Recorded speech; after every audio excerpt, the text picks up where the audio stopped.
Hi friends, welcome to Vijay's kitchen. ఈరోజు మనం మసాలా వంకాయ ఎలా చేసుకోవాలో చూద్దాం. అన్నిటికన్నా ముందు కాస్త ఎండుమిరపకాయల్ని నీళ్ళల్లో నానబెట్టుకోవాలి.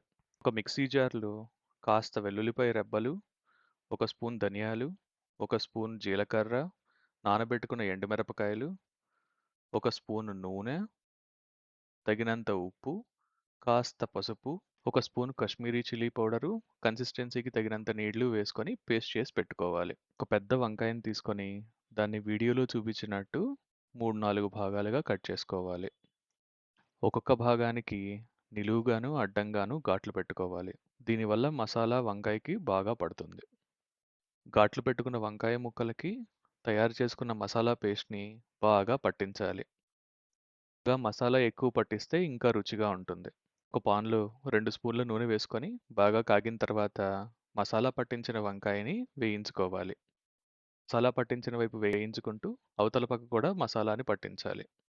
కొంచెం సేపు మూత పెట్టి బాగా మగ్గించి రెండు పక్కల అటు ఇటు తిప్పుకుంటూ వేయించుకుంటూ ఉండాలి. వంకాయని రెండు పక్కల బాగా కాల్చుకోవాలి. అంతే, ఇంకా మసాలా వంకాయ తినడానికి రెడీ. వంకాయని వేడి వేడి అన్నంలో కాస్త నెయ్యి వేసుకొని తింటే అద్భుతంగా ఉంటుంది. మరిన్ని ఇంట్రెస్టింగ్ వీడియోల కోసం ఛానల్ని సబ్స్క్రైబ్ చేసుకోండి.